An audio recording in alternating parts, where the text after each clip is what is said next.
नमस्कार। देश का सबसे पुराना न्यूज चैनल जी न्यूज, देश का सबसे भरोसेमंद न्यूज चैनल जी न्यूज और इसी जी न्यूज पर बहस के नंबर 1 शो ताल ठोके में आपका स्वागत है। मैं हूं दीपक चौरसिया। शुरुआत हमास ने की और अब इजराइल जवाब दे रहा है। इजराइल और हमास के बीच युद्ध का तीसरा दिन है। अब इजराइल चुन चुन कर मार रहा है। 24 घंटों में इजराइल ने हमास के 800 से ज्यादा ठिकानों को टारगेट किया है। 2000 से ज्यादा बम गिरा चुका है।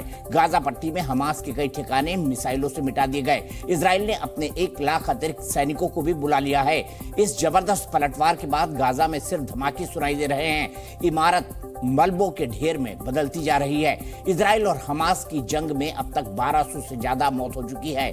शुरुआती आंकड़ों में इजरायली ज्यादा थे, लेकिन अब इजराइल पर बदले का जुनून सवार है। इजराइल ने कहा है कि उसका एक्शन ऐसा होगा कि हमास 50 साल तक याद रखेगा। अमेरिका ने इजराइल की मदद के लिए अपना एयरक्राफ्ट कैरियर USS गेराल्ड रवाना कर दिया है।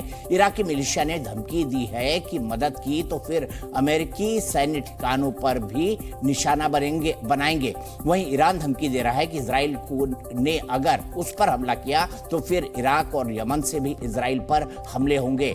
इजराइल फिलिस्तीन की इस लड़ाई में दुनिया बटी दिख रही है।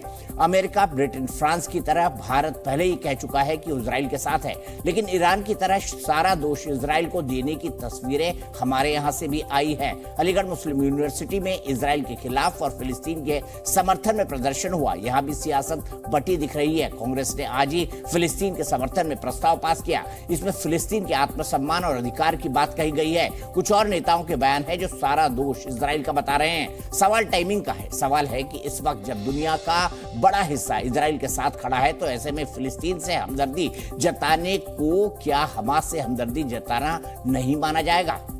אנחנו נגבה מחיר כבד מאוד מהחמאס, הוא ישלם על מה שהוא עשה, ואת הפעולה הזאת יזכרו בעזה.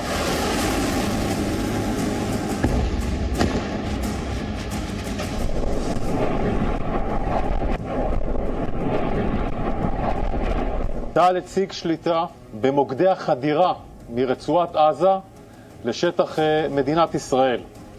הכוחות הרגו בשטח מאות מחבלים.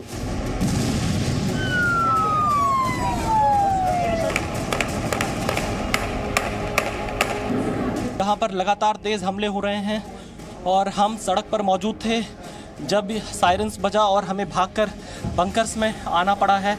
अभी भी तेज़ आवाज़ें आप सुन सकते हैं।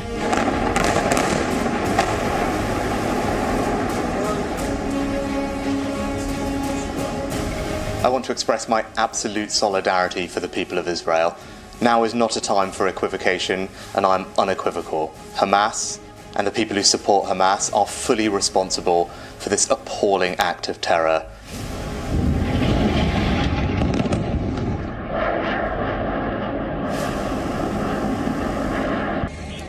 This is Israel's 9/11, and Israel will do everything to bring our sons and daughters back home.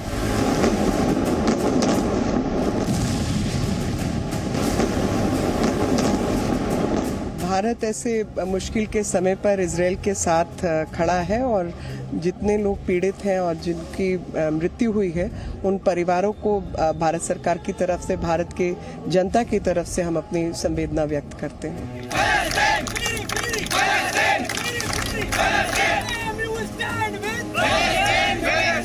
Open air prison बना के रख दिया आपने गाजा और वेस्ट बैंक को, और फिर आप बोल रहे हैं कि ये क्या हो रहा है? वायलेंस, अप्रेसर कौन है वहां पर? अप्रेसर इजराइल है।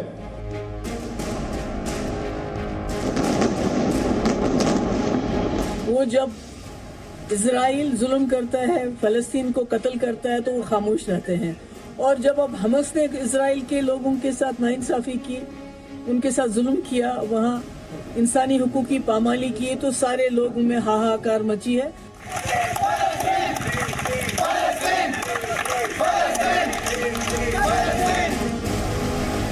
हमारे जो भी लीडर हैं हिंदुस्तान के और जो भी लीडर हैं पूरी दुनिया के, वो फिलिस्तीन का सपोर्ट करें, क्योंकि मजलूम है फिलिस्तीन और जालिम है इजराइल। तो भारत ने साफ कह दिया है कि हमास वाली सोच बर्दाश्त नहीं। इसी पर बात करेंगे। सब मेरे साथ कौन कौन मेहमान जुड़े हुए हैं सबसे पहले बता दूं, मेजर जनरल रिटायर्ड के सिन्हा साहब हैं डिफेंस एक्सपर्ट के तौर पर, दीपक वोरा साहब डिप्लोमेट हैं, DK Dubey ji political analyst हैं, दानिश कुरैशी साहब AIMIM के लीडर हैं। ओवैसी ने आज साफ साफ कहा है, उन्होंने कहा है कि भाई ये तो फिलिस्तीन जो है वो उसके साथ अन्याय हो रहा है। अतीकुर रहमान है इस्लामिक स्कॉलर, और मैं सबसे पहले सीधे अपने सहयोगी विशाल पांडे के पास चलता हूं जो इस वक्त अश्कलोन में मौजूद हैं। विशाल, क्या बता पाएंगे? और जैकलिन भी हमारे साथ जुड़ गई हैं। जैकलिन डेनियल जूइश हैं, यहूदी हैं, लेकिन यहूदी इंडियन हैं जो इजराइल में पिछले 26 सालों से रह रही हैं। विशाल, सबसे पहले मैं आपसे जानना चाहता हूं, अश्कलोन में अब ठीक सब कुछ? दीपक जी देखिए, आज सुबह तेल अवीव से हमने अश्कलोन तक की यात्रा पूरी की। अश्कलोन गाजा पट्टी से बेहद नज़दीक है, यहाँ से गाजा पट्टी की दूरी बहुत दूर नहीं है, और हमने देखा कि ये दो ऐसे शहर हैं, अश्कलोन और जो स्ट्रॉड, इन दो शहरों पर ही हमास के आतंकियों ने सबसे पहले हमला बोला था, और यहाँ से ही तमाम इजरायली नागरिकों को किडनैप किया, जिनकी अभी तक कई ऐसे नागरिक हैं जो लापता हैं, जिनकी सूचना नहीं मिल पा रही है। आज हमसे कुछ लोगों ने बातचीत में बताया कि लगभग 100 से ज़्यादा इजरायली नागरिकों को हमास के आतंकियों ने अभी भी बंधक बनाकर रखा है। संभवतः उन्हें गजा पट्टी के इलाकों में ही बंधक बनाकर रखा गया, जिसमें बच्चे शामिल हैं, महिलाएं भी शामिल हैं और बुजुर्ग भी शामिल हैं। इसके अलावा दीपक जी, जहां पर हम मौजूद हैं, यहां पर अब से 45 मिनट पहले रॉकेट से हमला हुआ है। थोड़ी देर पहले यहां सायरन बजा था, हम लोगों ने भी शेल्टर में जाकर जगह ली थी, और उसके बाद जब बाहर निकले काफी देर बाद, तो हमने देखा कुछ ऐसी तस्वीर, एक गाड़ी को यहां पर निशाना बनाया गया, और ये संयोग की बात यह रही कि लोगों ने समय से सायरन को सुना और इस गाड़ी से बाहर निकलकर वो शेल्टर होम्स की तरफ चले गए। उन्हें जान माल का कोई नुकसान नहीं हुआ, लेकिन यहां पर कभी भी किसी भी वक्त हमास के आतंकियों की तरफ से रॉकेट दागे जा रहे हैं इस अश्कलोन शहर में। इसके अलावा हमने ये भी देखा कि किस तरह से अभी थोड़ी देर पहले एक रिहायशी घर को निशाना बनाया गया रॉकेट के माध्यम से। बिजली का खंभा बेहद नजदीक था, उस पूरे घर में आग लग गई थी। लोग बहुत डरे हुए हैं, हालांकि लोगों को यह पता है कि उन्हें सुरक्षा दिशा निर्देशों का पालन करना है, इसीलिए वो तुरंत बंकर्स की तरफ भाग जाते हैं। और मेरे सामने जब ऐसी अभी थोड़ी देर पहले सिचुएशन आई, तो मात्र 30 सेकंड में सायरन बजा, और 30 सेकंड के अंदर हमें बंकर्स में जगह लेनी थी, और उसके बाद लगातार यहां पर हमले होने शुरू हो गए। और अभी भी यहां पर हमें धमाके की आवाज सुनाई दे रही है यहां से थोड़ी दूर पर, क्योंकि जो ये पूरा गजा पट्टी का इलाका है जहां पर मैं मौजूद हूं, यहां से ये एक सीधी लाइन जाती है गजा पट्टी की तरफ, और इन सभी इलाकों में लगातार बमबारी चल रही है। इजरायल भी लगातार जवाबी कार्रवाई कर रहा है। फिलिस्तीन में जो गजा पट्टी में तमाम हमास के आतंकियों के ठिकाने हैं, पिन पॉइंट टारगेट यहां पर इजराइल की डिफेंस फोर्सेस के द्वारा किया जा रहा है। लेकिन दीपक जी, ये हालात बहुत ज्यादा बिगड़े हुए हैं, और मिडिल ईस्ट में चाहे 1948 में जो हमने किताबों में पढ़ा था, जिस तरह से इजराइल अरब का संघर्ष हुआ, उसके बाद 1967 में जो संघर्ष हुआ, फिर 73 में जो संघर्ष हुआ, उससे उस सबको अगर देखा जाए तो ये संघर्ष कहीं ना कहीं उससे लंबा चल सकता है, क्योंकि ईरान पूरी तरह से हमास का समर्थन कर रहा है, ईरान हिजबुल्लाह का समर्थन कर रहा है, लेबनान में जो आतंकी संगठन हिजबुल्लाह है वो हमास के साथ खड़ा होकर इजराइल पर हमला करने की लगातार धमकी दे रहा है। और इसके साथ ही जो मिडिल ईस्ट के अन्य देश हैं, कुछ देश तो बीच का रास्ता अपना रहे हैं, लेकिन कई ऐसे देश हैं, चाहे वो मिस्र की हम बात कर लें या सीरिया की बात कर लें, इनका ऑफिशियल आधिकारिक स्टैंड क्या रहने वाला है इस पूरे युद्ध को लेकर अभी इस पर बहुत क्लैरिटी नहीं हो पाई है। लेकिन इजराइल और हमास के बीच जो ये जंग चल रही है, इसका असर मिडिल ईस्ट की पूरी पॉलिटिक्स पर, मिडिल ईस्ट की पूरी जो रूपरेखा है उस पर आने वाले दिनों में पड़ सकता है। और यही वजह है कि फिलहाल इजराइल के नागरिकों में डर है, क्योंकि कई लोग बंधक बनाए गए हैं जिनकी सूचना अब तक नहीं मिल पा रही, लेकिन डिफेंस फोर्सेस उनको लगातार ढूंढने की कोशिश कर रही है। और जी न्यूज ग्राउंड जीरो पर है दीपक जी, पहला चैनल है जो सबसे पहले इस गजा पट्टी के सटे हुए अश्कलोन शहर में पहुंचा है, जहां सबसे पहले आतंकी हमला हुआ था। ठीक है विशाल, आप तस्वीरें मुझे दिखाइए, और साथ ही साथ ये भी बताइए, मुझे याद है जून 2000 में मैं तेल अवीव भी गया था, मैं फिलिस्तीन भी गया था, रामल्ला भी गया था, लाल कृष्ण आडवाणी जी तब के गृह मंत्री के साथ, और मैं वहाँ की समस्या को मैंने खुद जाके फर्स्ट हैंड इंफॉर्मेशन विशाल ली थी। बहुत ही भयावह हालत है। इजराइल में चले जाएं आप तो हर तरफ समृद्धि दिखाई देती है, और जैसे ही फिलिस्तीन में आप घुसते हैं तो मालूम पड़ता है ये तो देश जो है अब यहाँ पे रहने लायक परिस्थितियां नहीं है। लेकिन फिर भी ये युद्ध, इसमें खाड़ी फिलिस्तीन का एक तरफ होना, उसके साथ मुस्लिम ब्रदरहुड वाले लोग जुड़े हुए हैं, और दूसरी तरफ एक तरफ पश्चिमी देश है। तो क्या आपको लगता है ये जो संघर्ष है ये एक बड़े संघर्ष में बदल सकता है? देखिए बिल्कुल फिलहाल हालात ऐसे दिखाई दे रहे हैं कि जिस तरह से पश्चिमी देश हो या अमेरिका हो, ये पूरी तरह से इजराइल के साथ खड़े होते हुए दिखाई दे रहे हैं। जबकि अगर हम फिलिस्तीन की बात करें तो उनके साथ ईरान खड़ा है और अन्य जो अरब देश हैं वो फिलिस्तीन का साथ लेते हुए दिखाई पड़ सकते हैं। हालांकि सऊदी अरब ने यहाँ पर दोनों देशों से गतिरोध को खत्म करने की अपील की थी जिस दिन हमास ने यह आतंकी हमला किया। यूएई भी इस मामले में बहुत ही मध्य का रास्ता लेता हुआ दिखाई दे रहा है इन दिनों। लेकिन सीरिया, मिस्र और ये जो इलाके हैं, चाहे वो लेबनान का एरिया हो, जॉर्डन का हो, इन सब देशों का रुख क्या रहने वाला है ये काफी महत्वपूर्ण होगा। लेकिन मैं आपको तस्वीरें दिखाता हूं दीपक जी। अब से 45 मिनट पहले की ये तस्वीर है जहां पर रॉकेट से हमला हुआ है अश्कलान शहर में। हम यहां पर लगभग 3 से 4 जगहों पर जा चुके हैं जहां किसी भी वक्त रॉकेट से हमला हो जा रहा है। लोगों को मात्र 30 सेकंड से 1 मिनट का वक्त मिल रहा है अपने शेल्टर्स होम्स में जाने के लिए, वहां पर छिपने के लिए। और मैंने खुद इस चीज को महसूस किया जब हम शेल्टर्स होम्स में जाकर छिपे तो लगभग 10 से 15 बार जोरदार धमाके हमें सुनाई दिए। हमें लगा कि ये रॉकेट कहीं हमारे आसपास ही आकर ना गिर रहा हो, लेकिन वहां से काफी दूरी पर गिरा, कई घरों पर जाकर ये रॉकेट गिरे हैं। और सबसे जो बड़ी बात है, यहां पर हमास के द्वारा रिहायशी इलाकों को लगातार निशाना बनाया जा रहा है। जहां पर आम नागरिक मौजूद रहते हैं, वो रहते हैं, उन पर लगातार अटैक किया जा रहा है हमास के आतंकियों की तरफ से। हालांकि इजराइल यहां पर लगातार जवाबी कार्रवाई कर रहा है। कल रात जब हम तेल अवीव पर पहुंचे तो हमें ऐसी भी रिपोर्ट मिली कि जो हमास के आतंकी हैं उनकी तरफ से तेल अवीव एयरपोर्ट पर भी रॉकेट फायर करने का प्रयास किया गया, लेकिन इजराइल के आयरन डोम ने उनको रास्ते में ही रोक दिया, इंटरसेप्ट कर लिया।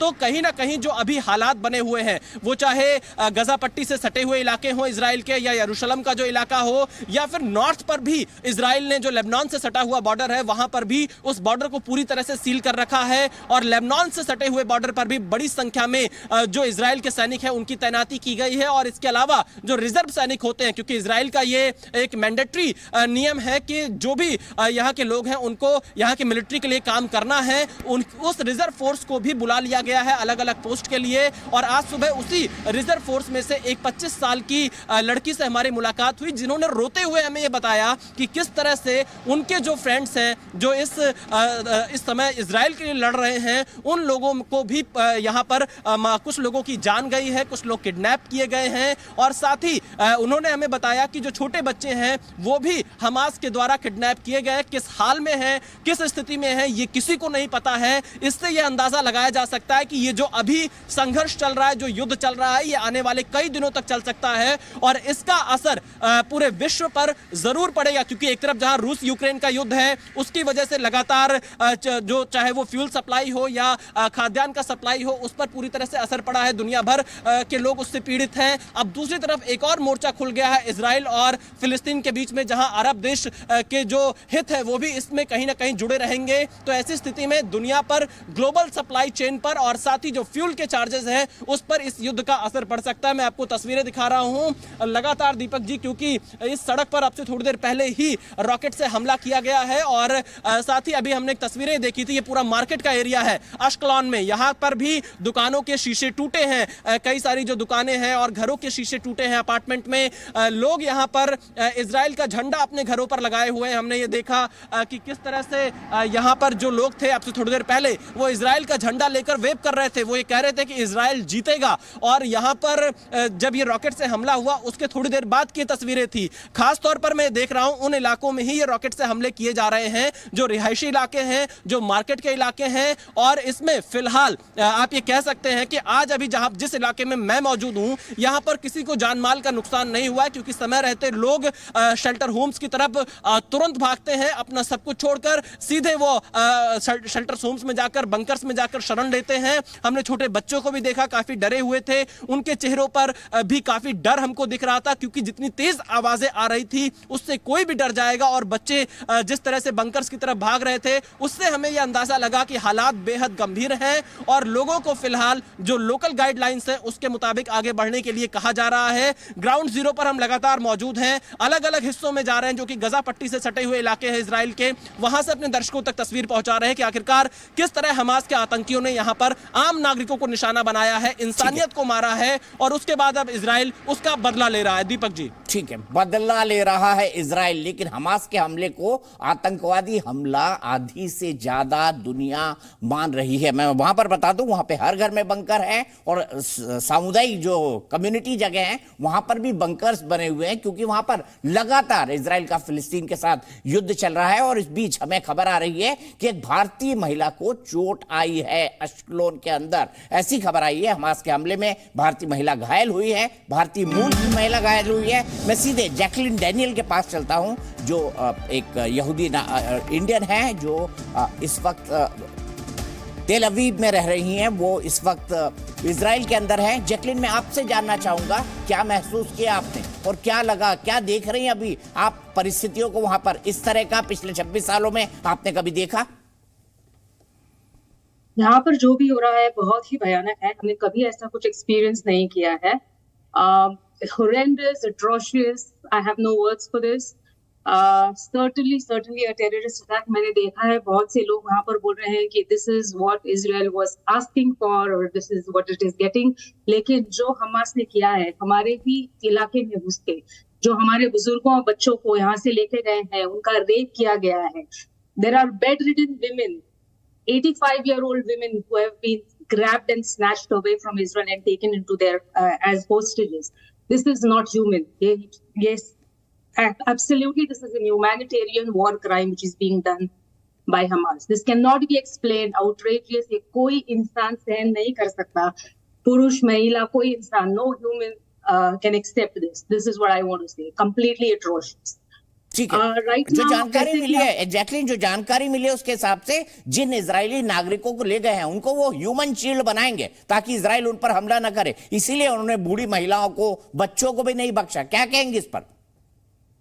सिर्फ उन्हें ही नहीं, वह खुद अपने ही देश के पैलेस्टीनियंस को भी एक ह्यूमन शील्ड बना के रखते हैं। वहां पर हॉस्पिटल्स में और स्कूल्स में जाके छिपते हैं। तो we don't have any way, अगर हमें उन्हें मारना है तो हमें हॉस्पिटल्स में हमला करना पड़ता है, और वही हॉस्पिटल्स में उन्हीं के लोगों को भी ह्यूमन शील्ड्स बना के रखते हैं। मेरे हिसाब से उन्होंने बच्चों और महिलाओं को जो अपहरण किया है, ये डील करने, इजराइल के साथ डील करने के लिए और प्रिजनर्स स्वैप के टाइम पे यूज करने के लिए किया है। This is what I think. ठीक है, बहुत बहुत शुक्रिया जैकलिन हमारे साथ जुड़ने के लिए सीधे तेल अवीव से। Thank you for all your support, really appreciated everyone. जी जी, और भारत ने साफ साफ कहा है कि इस तरह के आतंकी हमले बर्दाश्त नहीं होंगे। हमास ने जो कुछ किया है उसको भारत सरकार ने आतंकी हमला बताया है। सबसे पहले दीपक वोरा साहब के पास चलता हूं। दीपक वोरा साहब, क्या आपको लग रहा है कि अरब वर्ल्ड और इजराइल की एक नई जंग शुरू होने वाली है, या अब दुनिया बदल गई है? हमारे हो सर, जब आपके स्टूडियो में आता हूं तो बहुत अच्छा लगता है मैं अपने घर आ गया हूं। आपसे बहुत कुछ सीखता हूं, और बाकी जो आपके पैनलिस्ट हैं वो भी मुझे बहुत जानकारी देते हैं। You are the best in the world. आपका चैनल तो सर्वश्रेष्ठ है, एंड यू योरसेल्फ सर, आप बेमिसाल हैं। सर, आपने जो सवाल पूछा है, क्या ये अरब इजराइल का नया जंग होने वाला है, क्यों, अरब्स को क्या मिलेगा? अब मैं एक सवाल पूछना चाहता हूँ सर। ये जो बेटी हमारी आई थी टेल अवीव से, मिस डैनियल, आपने उनका नाम बताया था? Jacqueline Daniel. हाँ, तो मैं उनको ये कहना चाहता हूँ, अगर वो ये प्रोग्राम देख रही हैं, बेटा, today we are all Israelis. मैं हिंदू हूँ पर आज मैं यहूदी हूँ। I am standing with you. ये बर्बरता, वी कैनॉट टेक इट। मैंने वो वीडियो देखा था, 30 साल की जर्मन लड़की, शी वॉज डेड, उसके कपड़े उतारे, आई एम अ फादर, और उसके साथ बलात्कार किया विद द डेड बॉडी। ये इंसानियत है? जंग क्या है इजराइल और पैलेस्टीनियंस की? जंग धरती के ऊपर है या जंग धर्म के ऊपर है? आपने इसको धर्म युद्ध क्यों बना दिया? आपने इसको जिहाद क्यों बना दिया है? जब आपके पास कोई आइडियोलॉजी नहीं है तो आप जिहाद की बात करने लगते हैं। मैंने जो इजराइल के प्राइम मिनिस्टर हैं बीबी नेतन्याहू, उनका भाषण सुना है दिल्ली में, मैंने न्यूयॉर्क में सुना है, मैंने उनसे हाथ भी मिलाया है। योर एक्सेलेंसी महामहिम, आपकी पॉलिसी वो होनी चाहिए 1000 for 1। अगर आपके 1000 इजराइल के बच्चे शहीद हुए हैं तो उनके 10 लाख होने चाहिए सर। और मेरी राय यह है कि गाजा पट्टी को ओब्लिटरेट कर दीजिए, उसको एक तंबुओं का शहर बना दीजिए। No permanent structure should remain there. आप में वो ताकत है। I cannot understand. लोग कहते हैं अब ये हो जाएगा, वो हो जाएगा, तीसरा विश्व युद्ध शुरू हो जाएगा। नहीं होगा सर। अमेरिकन जो वहाँ पे इस समय नेवी पहुंची है, वो ईरान को संदेश है कि यू स्टे अवे। आप इसमें पंगा लेने की कोशिश करेंगे तो ठोकेंगे आपको। ईरान नहीं करेगा, वो हमेशा प्रॉक्सीज के जरिए करता है। अपने आप वो नहीं जाता कहीं पर भी लड़ने के लिए, क्योंकि ताकत नहीं है, दूसरे लोगों को उकसाता है। तो जो मैं देख रहा हूं सर, और ये मेरा अपना विचार है, इन दिन, और मैंने बहुत सी जगह में देखा, आज को मालूम है कि टोटल ब्लॉकेड कर दिया है गाजा में, फूड और फ्यूल। और जो पैलेस्टीनियन लोग हैं जो वहां रहते हैं, अब वो हमास से पूछेंगे कि टाइगर खाना कहां पे है हमारा। अब क्या हो गया, एकदम से पेट्रोल की कीमत 5,000 रुपए लीटर क्यों हो गई है। आप तो बड़ी बड़ी बातें करते थे, अब लाओ, हमें तकलीफ हो रही है। और फिर ये फूट उनके आपस में पड़ेगी। एंड फाइनली सर, मैं आपको अपने दिल से कुछ कहना चाहता हूं। मैंने अपने विचार रखे हैं आपके साथ। मेरे एक मित्र ने, इजरायली फ्रेंड ने मुझसे कहा, उन्होंने आपका चैनल देखा है और मुझसे कहा, जब पिछली बार मुझे ये श्रेय मिला था, मुझे ऑनर मिला था आपसे बातचीत करने का, उन्होंने कहा ambassador Deepak, you are very forthright, आप सीधी बात करते हैं, लेकिन आप तूफान से बचें। टाइगर, मैं तूफान से कैसे बचूं, मैं खुद ही तो तूफान हूं। And sir, Israel, we stand with you, fight, teach these terrorist a lesson. सारी दुनिया आपके साथ है। आपको मालूम है सर, 9/11 कौन से समुदाय के लोग थे अमेरिका पर हमला किया? 26/11 हमारे देश में जो हमला हुआ, कौन से समुदाय के लोग थे? और ये 7/10 जो इजराइल में हो, कौन से समुदाय के लोग थे? सवाल पूछो। आप इस्लामोफोबिया की बात करते हैं, इस्लामोफिलिया कहां से आएगा? आप इस्लाम को तमाचा मार रहे हैं, आप इस्लाम को और कमजोर कर रहे हैं। पूरी दुनिया अब यही देखेगी कि ये लोग तो आतंकी हैं। अभी तक तो सब ये सोचते थे, अब और आप लोगों ने कंफर्म कर दिया। अंदर झांक के देखिए, जो आप समर्थन कर रहे हैं पैलेस्टाइन पैलेस्टाइन पैलेस्टाइन, क्यों? If it's a question of territory, मिल जाएगी आपको कहीं ना कहीं, लेकिन धर्म को क्यों बीच में घसीटते हैं? सोचिए इसके बारे में सर। ठीक है, मैं सीधे चलता हूं अतीकुर रहमान साहब के पास। वैसे मैं आपको बता दूं, रीना पुष्करना जी बहुत बड़ी उद्यमी है इजराइल की। तेल अवीव की ओस्लो में जो शांति वार्ता हुई थी, तब उन्होंने भारतीय खाना खिलाया था, और भारत का जायका इजराइल में बहुत फेमस है। रीना जी, मैं आपके पास आऊंगा, लेकिन मेरे साथ एक शख्स हैं, अतीकुर रहमान साहब। अतीकुर रहमान साहब, ये मजहब कहां बीच में आ गया? लड़ाई धरती के एक टुकड़े की, लेकिन इसमें मजहब कहां से बीच में आ गया? अतीकुर रहमान साहब समझाइए। हमारे यहाँ कई सारे हमारे जो मुस्लिम मित्र हैं, वो देश के साथ नहीं खड़े, वो फिलिस्तीन के साथ खड़े हैं, वो हमास के आतंक के खिलाफ खड़े। इस बात का खुलासा होना बहुत जरूरी है दीपक जी, कि तमाम दुनिया का मुसलमान आज पैलेस्टीन के साथ खड़ा है। और एम्बेसडर वोरा साहब को मैं बताना चाहूंगा, उनकी हैसियत मेरे मुकाबले में बहुत ऊंची है, बहुत अच्छी शख्सियत हैं, वो मुझसे ज्यादा काबिल और एक्सपीरियंस्ड हैं। वोरा साहब, हम मुसलमानों का सिर्फ एक छोटा सा मुद्दा है, मैं पॉलिटिकली पूरी तरह से आपका साथ देना चाहता हूं कि जो जालिम है और जो जुल्म करने वाला है, बेशक आप उसके अगेंस्ट खड़े रहें। जुल्म की बर्बरियत हमास ने जुल्म किया कि नहीं किया? अतीकुर रहमान साहब बताइए, हमास ने जुल्म किया या नहीं किया? यस यस यस यस, किया है या नहीं किया? अब वोरा साहब से मैं क्वेश्चन करना चाहूंगा। वोरा साहब, नहीं दीपक जी, दो क्वेश्चन है, आप उलझाइए नहीं। मैं तो सिंपल सवाल पूछ रहा हूं सर। भारत ने कहा हम इन आतंकी हमलों के साथ नहीं है, हमास ने क्या आतंकवादी हमला किया है अतीकुर रहमान साहब? हाँ या ना? मैं दोनों सवालों का गाजा की तस्वीरें देख रहे हैं, लेकिन गाजा वीरान शहर हो गया है। Please uninterrupted please. आपने मुझसे सवाल किया और वोरा साहब ने सवाल किया, दोनों का मैं जवाब देना चाहूंगा। पहले इसका जवाब दे दीजिए कि हमास ने जो किया वो अतीकुर रहमान की नजर में आतंकवादी हमला है या नहीं? सिंपल।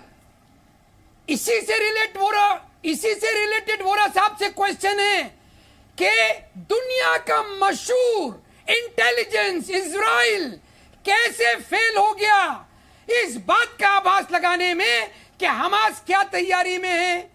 वोरा साहब, अच्छा, आप इससे खुश हैं या नाराज? अटैक है, आप इससे खुश हैं या नाराज? मतलब हमास के हमले पर आप कोई जवाब नहीं देंगे? हमास के हमले पर कोई जवाब नहीं देंगे? इजराइल ने अपने ही सोर्सेस का इस्तेमाल करके एक अटैक कराया और रिटेलिएशन का बहाना बनाया। ये हमारा इजराइल ने करा दिया, अपने लोगों को मरवा दिया। एक मिनट, जनरल सिन्हा के पास चलता हूं। जनरल सिन्हा जी, देखिए, नई कॉन्स्पिरेसी थ्योरी, इजराइल ने अटैक करवा दिया और अपने लोगों को मरवा दिया ताकि वो फिलिस्तीन पर हमला कर सके। 9/11 भी जो है वो अमेरिकी लोगों ने किया था, ओसामा बिन लादेन तो गलती से उसमें शामिल था, अतीकुर रहमान साहब। 26 से 11 भी, 26/11 भी, 26 से 11 भी, पुलवामा भी।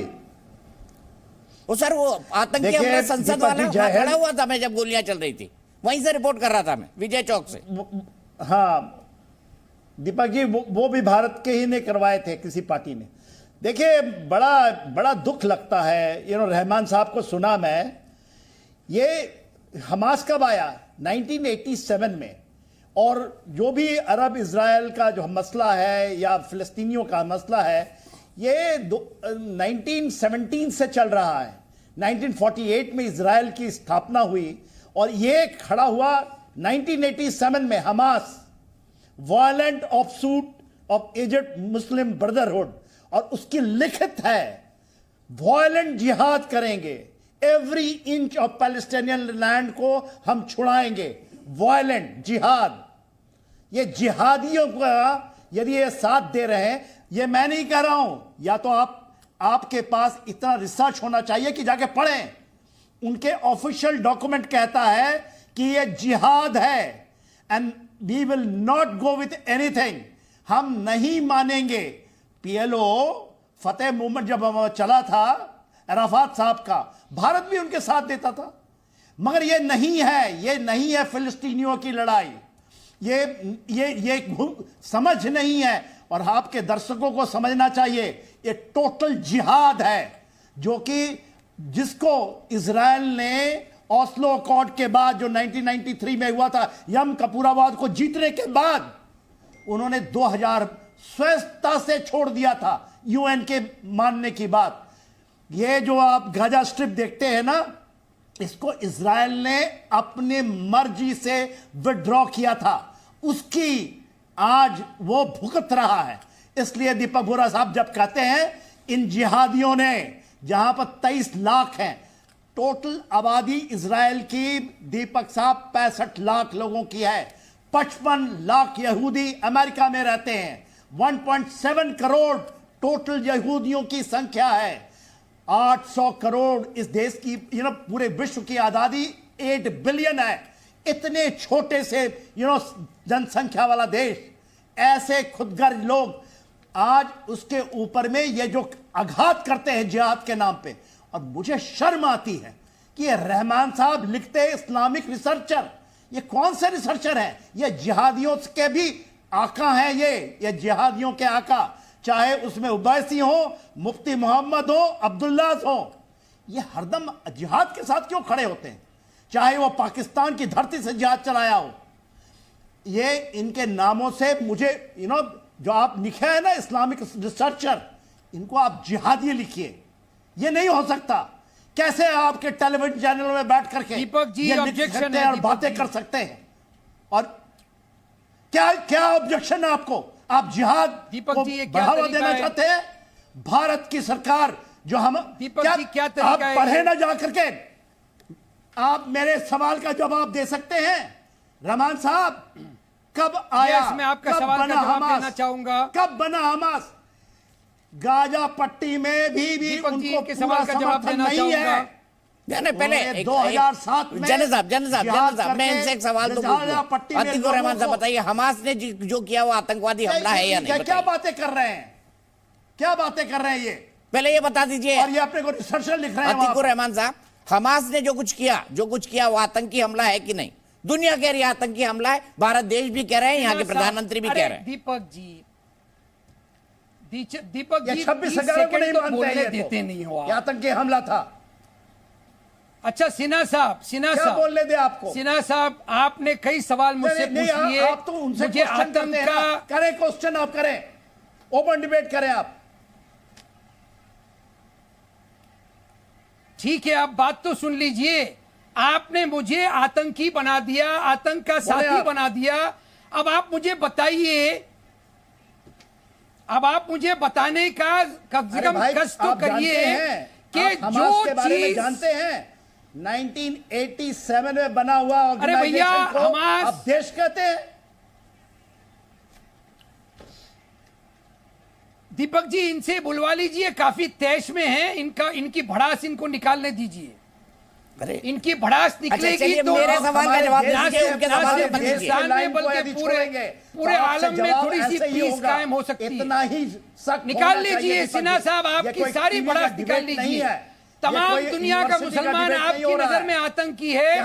आपको जो समझना है समझ लीजिए। Islam stands for peace. Do you hear me? UAE क्यों नहीं ज्वाइन करता? बहरीन क्यों नहीं ज्वाइन करता इसको? और बैतुल मुकद्दस को हम पीसफुली हासिल करके रहेंगे। Do you hear me? Morocco नहीं मानता। Do you hear me? Do you hear मी?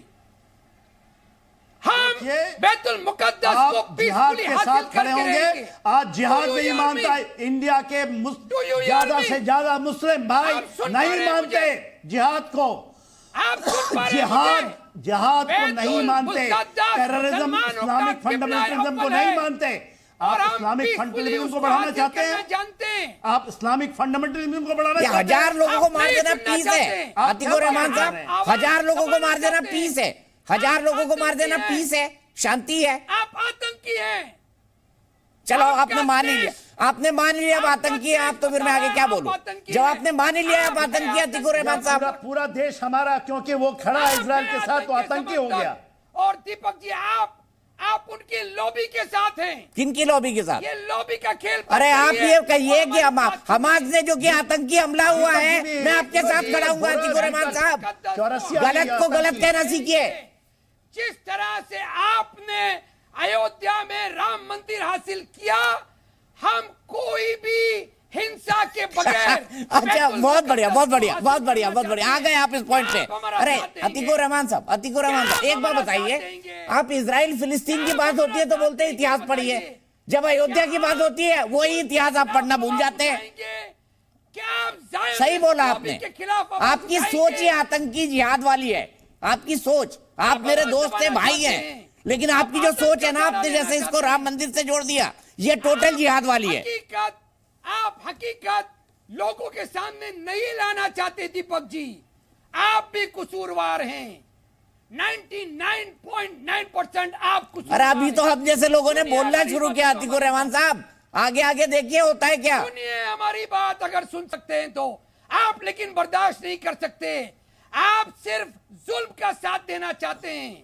अच्छा, हमास ने जो 5000 मिसाइल से 1000 इजरायलियों को मार दिया, वो आतंकी हमला है कि नहीं अतीकुर रहमान साहब? हाँ या ना, जवाब दीजिए। जिसकी खुद की जनता उसका साथ नहीं दे रही है। इस्राएल की जनता बेंजामिन नेतन्याहू का साथ नहीं दे रही है। ये वहां पहुंच गए, गजब है, गजब है। मोदी जी से नहीं, नेतन्याहू इंटरनेशनल हो गए अतीकुर भाई आप। नहीं, मैं रीना जी को जोड़ूंगा। रीना जी बताइए, इजराइल एक साथ खड़ा हुआ है। मैंने सुना कि वहां पे जो विपक्षी पार्टी नेतन्याहू के खिलाफ प्रदर्शन कर रही थी, उन्होंने भी अपना जो है इस मामले में अपना पूरा प्रदर्शन वापस ले लिया और पूरा इजराइल एकजुट है। 65 लाख लोग। सर अतीकुर रहमान साहब सोचिएगा जरूर, 75 साल हो गए, ये 65 लाख लोगों ने आपको नचा के रखा है और आप तो मान ही चुके आप आतंकी है। रीना पुष्करना जी, आप तो खुश है ना? मैं एक चीज कहना चाहूंगी कि हम जैसे लोग, हम हिंदुस्तानी जो सब दुनिया में फैले हुए हैं, हमारा एक ही हमेशा कहावत है कि सब हिंदू मुस्लिम भाई भाई हैं हिंदुस्तान में, और हम यही सबको कहते हैं कि Muslims are our brothers and our friends. तो ये आपके चैनल पे अभी जो ये मिस्टर बोल रहे हैं, ये ठीक नहीं बोल रहे हैं। ये पैलेस्टीनियन स्ट्रगल नहीं है, ये हमास टेररिस्ट है। पैलेस्टीनियन रोज 20 से 40 हजार रोज पैलेस्टीनियन इजराइल में आते अपनी रोजी रोटी कमाने। काफी उनसे काफी हमारे रेस्टोरेंट्स में काम करते हैं। ये उनकी स्ट्रगल नहीं है, ये आतंकवादी हमास की स्ट्रगल है, who was supported by Iran। तो अगर आप किसी से भी पूछे, जो अभी हुआ है बॉर्डर्स पे, वो आर्मी पे अटैक नहीं था, वो सिविलियंस पे मैसेकर था। और हम बेचारे, वो लोग 80 साल की औरत को अपने गोल्फ कार्ट में परेड कर रहे हैं मार्केट में। ये कौन सी ये कौन सा इस्लाम सिखा रहा है? मेरे बहुत सारे फ्रेंड्स हैं हिंदुस्तान में, मैं उनके साथ में बड़ी पली हूँ। ये कौन सा इस्लाम सिखाता है? ठीक है रीना जी, मैं आप ही का सवाल लेता हूं, बहुत भावुक हो रही हैं, मैं जानता हूं आप बहुत सेंटिमेंटल हैं, जहां इजराइल की बात हो, भारत की बात हो। अब दानिश कुरैशी साहब, 85 साल की औरत को बंधक बना लेना, लड़कियों का रेप करना, जब उनकी जान चली जाती है, उसके बाद जो वीडियोस आ रहे हैं, आपको नहीं लगता हमास आपको कह देना चाहिए, AIMIM को कह देना चाहिए कि नहीं भाई ये तो गलत बात है, बिल्कुल गलत है, ये तो मान ही नहीं रहे आतिकुर रहमान की आतंकी हमला है हमास के द्वारा इजराइल पे? देखिए, सबसे पहले तो दो बात कि इस्लाम की जो तरबियत है उसके मुताबिक किसी औरत को, बच्चे को नहीं मारा जा सकता। अरे और तो अगर क्यों मार रहे हैं बताइए ना दानिश कुरैशी जी, इस्लाम के नाम पर। बीच में इंटरप्ट मत करिए दीपक भाई। बाकी सारे लोगों को आपने सिन्हा साहब को सुना तो बिल्कुल खामोशी से सुन रहे थे, और वो सबसे पहले के भाषण कर रहे थे, तब भी मैंने बोलना शुरू किया तो आपने इंटरप्ट करना शुरू कर दिया। आप लोग उल्टी बात करते हैं ना, सीधी बात बोलते ही नहीं। मैं पूछ रहा हूँ, हमास ने जो कुछ किया वो एक आतंकवादी हमला है या नहीं? हाँ या ना दानिश कुरैशी जी बताइए। आप खुद कह रहे हैं महिलाओं और बच्चों को मारना इस्लाम नहीं सिखाता, तो ये जिहाद कैसे है बताइए? सुनिए मेरी बात, सवाल ये है कि कभी भी जंग के अंदर में इन चीजों का वो नहीं हो सकता। रह गई बात, मैं आपको बताऊं तो फिर ये जंग कैसी भाई? सिन्हा साहब आप कह रहे हैं इस्लाम के खिलाफ है, तो इस्लाम के नाम की जंग कैसे, जिहाद कैसे बताइए? बिल्कुल, इस जंग जो है वो बात समझ, बैतुल मुकद्दस की 1000 साल से चली आ रही, वो हजरत उमर के दौर में भी चली आ रही थी, और सलाउद्दीन अय्यूबी के दौर में भी चली आ रही थी, और अब तक 1947 से पहले तक बिल्कुल कंट्रोल। इवन अभी की लड़ाई है वो उसी बैतुल मुकद्दस के लिए ही है। तो सारी दुनिया में, सुन लीजिए, सारी दुनिया में अभी जो पूरा आप बता रहे थे कि अमेरिका या यूरोपियन यूनियन, तो यूरोपियन यूनियन आप देखेंगे तो पूरा आपको दिखाई पड़ेगा कि किस तरीके से क्रिश्चियनिटी उसमें इन्वॉल्व है। तो दूसरी तरफ आपको देखेंगे कि अगर सऊदी अरेबिया को आप देखेंगे तो उन्होंने भी ये कहा कि हम रिश्ते अच्छे चाहते हैं अरब में, लेकिन बैतुल मुकद्दस की बात आएगी तो किसी तरीके का कोई कॉम्प्रोमाइज नहीं होगा। अब सऊदी अरेबिया के भी प्रवक्ता दानिश कुरैशी बन गए, AIMIM के नेता। दानिश कुरैशी जी मुझे बताइए, अगर इजराइल ना हो तो आधे फिलिस्तीन को खाना ना मिले, आप जानते हैं इस बात को?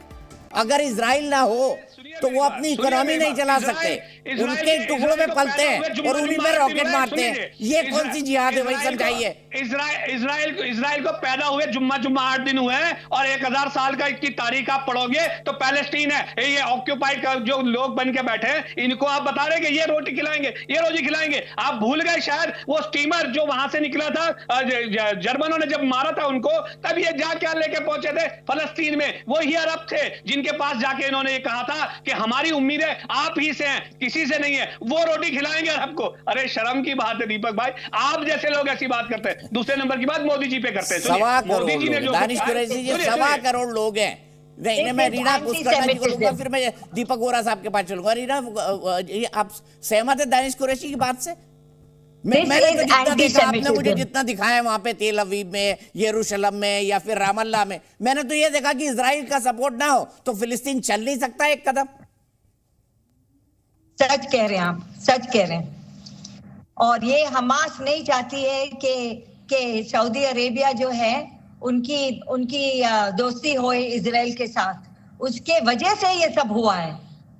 This was the main point लेके कि जैसे मैं अभी हिंदुस्तान में थी 1 हफ्ते पहले, और मैं दुबई के थ्रू आई, इतना वहां पे वेलकम किया जा रहा है UAE में इजरायलियों को। हम क्या दे रहे हैं उनको? कुछ नहीं, कुछ नहीं, सिर्फ दोस्ती। और सऊदी अरेबिया के साथ में होने वाला था, मगर इनसे सह नहीं गया तो ये लोग ने ये शुरू कर दिया। मगर जो हमारे प्रधानमंत्री हैं वो पीछे नहीं हटेंगे, वो युद्ध करेंगे और वो सऊदी अरेबिया के साथ में दोस्ती करेंगे। I am sure of that. ठीक है, ठीक है। अब मैं सीधे एम्बेसडर वोरा के पास चलता हूं, फिर मैं अतीकुर रहमान साहब से सवाल पूछूंगा कि हमास ने जो किया वो एक आतंकी हमला है या नहीं।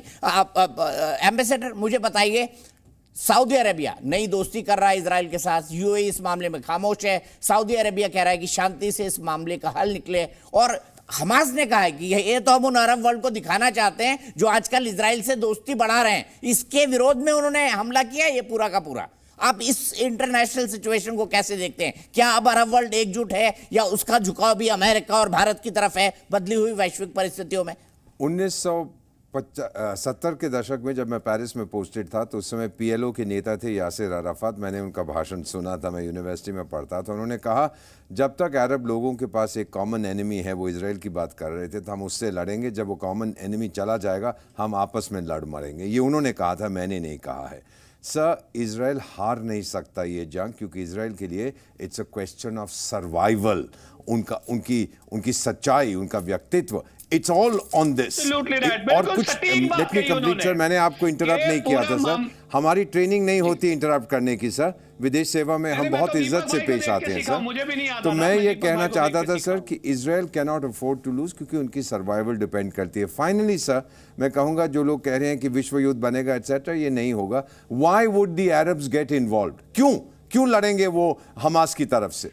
ईरान भी नहीं लड़ेगा। ये सब शांति चाहते हैं। और एक मैंने जब अमेरिका में पढ़ता था, रॉबर्ट मर्टन का कानून है sir, law of unintended consequences. आप कोई एक्शन लेते हैं लेकिन उसके परिणाम कुछ और हो सकते हैं, वो नहीं जो आप चाहते हैं। तो सऊदी अरेबिया और इजराइल के बीच मेरा मानना है बहुत जल्दी समझौता होगा, बहुत जल्दी डिप्लोमेटिक रिलेशंस बनेंगे। और ये बिल्कुल खेल जो है करने की कोशिश कर रहे हैं हमास वाले, ये उल्टा पड़ जाएगा। ये होशियार लोग नहीं है सर। ठीक है अतीकुर रहमान साहब, अब फिर मेरे सवाल का जवाब दे दीजिए। माफ कीजिएगा डीके दुबे साहब, आपका सहा नहीं पाया, इसके बाद तुरंत मैं आपके पास आऊंगा। पर अतीकुर भाई मेरे सवाल का जवाब नहीं दे रहे। अतीकुर भाई बताइए कि हमास ने जो कुछ किया, आप इसको आतंकी हमला मानते हैं ना, हाँ या नहीं? जो भारत सरकार कह रही है आतंकी हमला है। ऑर्गेनाइजेशन हमास है, जो आतंक फैलाने वाला, ह्यूमन राइट्स का वायलेशन करने वाला हमास है, हम उसके साथ नहीं है। किस समाज के साथ हैं? ये बताएं। अरे नहीं बताइए ना अतीक भाई, किस समाज के साथ हैं आप? इजराइल का ऑक्यूपेशन इनको कबूल है?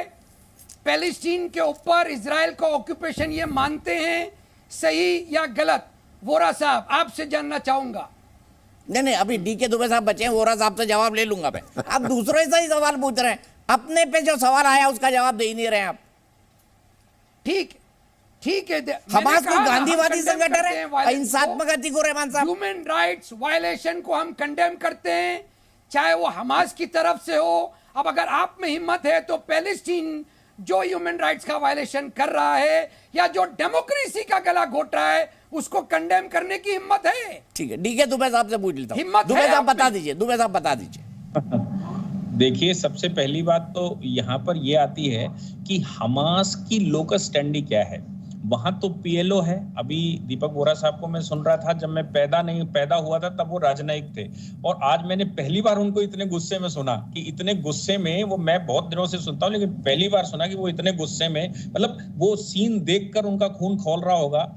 बात यहां पर आती है कि पीएलओ के साथ वार्ता चल रही है इंटरनेशनल स्तर पर। हमास की लोकस स्टैंडी क्या है? हमास की कोई लोकस स्टैंडी तो है नहीं। हमास तो 100% आतंकी संगठन है।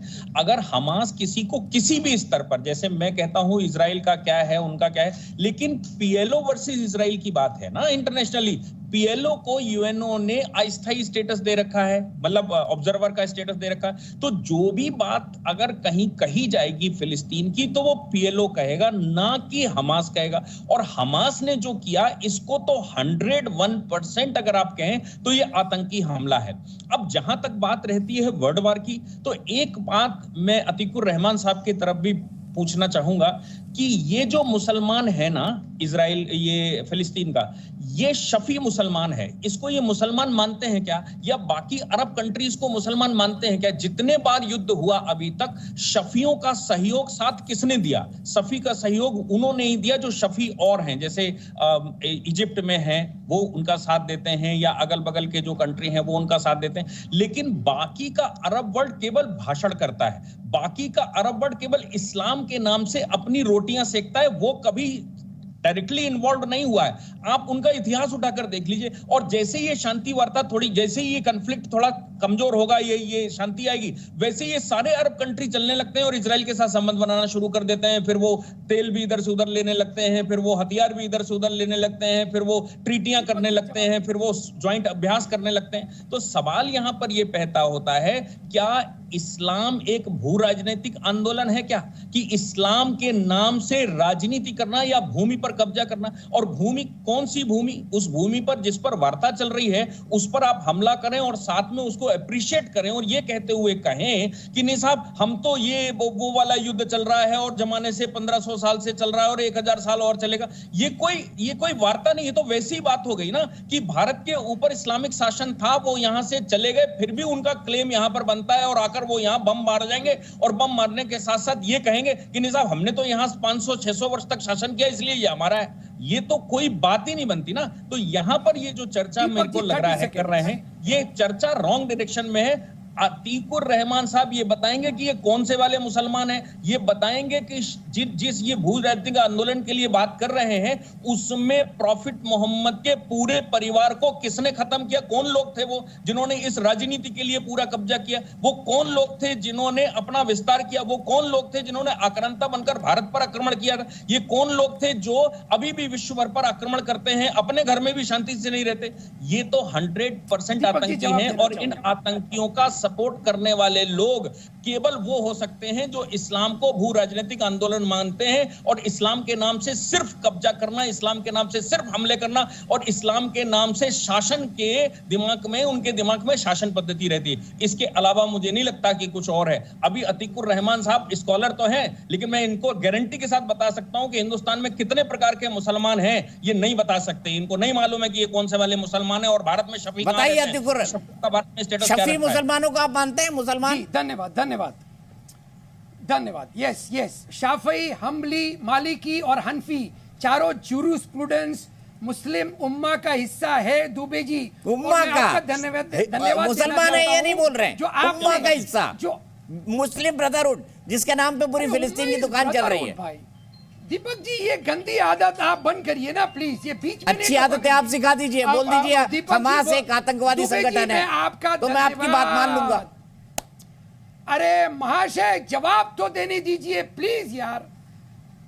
दुबे जी धन्यवाद करना चाहता हूं जो आपने पीएलओ का डिफरेंस बताया। Hamas can not be equated with PLO. Yes PLO और इजराइल की बातचीत जरूरी है और मैंने बताया चारों जूरिस्प्रूडेंस बैतुल मुकद्दस को हासिल करने के लिए लड़ाई जारी रखे हुए हैं। जिस तरह से आप कोई भी सत्ता को ऑक्यूपाइड टेरिटरी से छुड़ाना चाहते हैं, occupation is wrong. Dubey ji occupation is wrong, ये कॉलोनियल माइंडसेट है। आप प्लीज एडमिट करिए, आप प्लीज एडमिट करिए। मैं उनसे एडमिट करा दूंगा। पहले आप ये बताइए हमास आतंकवादी संगठन है कि नहीं? पहले ये बता दीजिए हमास आतंकवादी संगठन है कि नहीं? जो वायलेंस करता है वो आतंकवादी है। दीपक भाई जवाब दूं मैं? तो मतलब इजराइल पे जो हुआ वो हमास का आतंकवादी हमला था, मान रहे हैं आप इस बात को? इजराइल का इंटेलिजेंस जिम्मेदार है। रॉकेट आप बरसाओ, इंटेलिजेंस इजराइल का काम नहीं कर रहा, इससे अतीकुर रहमान खुश है। गजब है। अब देखो ना आपको वहां से रोजी आनी, ना वहां से रोटी आनी, ना वहां से कुछ आना। इजराइल कहाँ, फिलिस्तीन कहाँ, और आप यहाँ पे दुखी हो रहे हैं। दानिश जी आप भी बोल दीजिए। आप अपनी रोटी के कर रहे हो तब तो ठीक है, तब तो परेशानी नहीं। रोटी के लिए कर रहे हैं दीपक भाई आप तो। नहीं मुझे बताइए ना हमास आतंकवादी संगठन है कि नहीं? जवाब देता हूं मैं। जवाब इत्मीनान से सुनिएगा। मुझे ये बताइए तालिबान को आप आतंकवादी पहले कहते थे, अभी भी कहते हैं या नहीं कहते हैं? मुझे ये बता दीजिए। प्रधानमंत्री जी इस पे क्या कहेंगे वो तो बता दीजिए। तालिबान जिस दौर में आतंकवादी था उसके बाद ये कंटिन्यू रहा या नहीं रहा ये तो बता दीजिए। तो मैं यही पूछ रहा हूं कि ये हमास भी रहेगा या नहीं रहेगा, वो एक सवाल है। दूसरे नंबर की बात, मोदी जी की जो बात की जा रही है तो मुझे ये बता दीजिए कि अच्छा वाजपेयी जी ने जो कहा वो सही था या मोदी जी जो कह रहे हैं वो सही? नहीं मोदी जी कह रहे हैं वो सही है सर, दुनिया बदल गई है। अच्छा वाजपेयी जो कह रहे हैं वो झूठ है? जनरल सिन्हा साहब क्या वाजपेयी ने जो कहा वो झूठ है? नहीं अरे आपसे पूछ रहा हूं मैं, आप तो बताइए। सर मैंने इजराइल भी देखा है खूब, फिलिस्तीन भी देखा है, मैंने तेल अवीव से लेके जेरूशलम भी ड्राइव किया और वहां से रमल्ला भी ड्राइव किया। पूछिए। एक तरफ गरीबी है, मुफलिसी है और एक तरफ प्रॉस्पेरिटी है, ये अंतर है।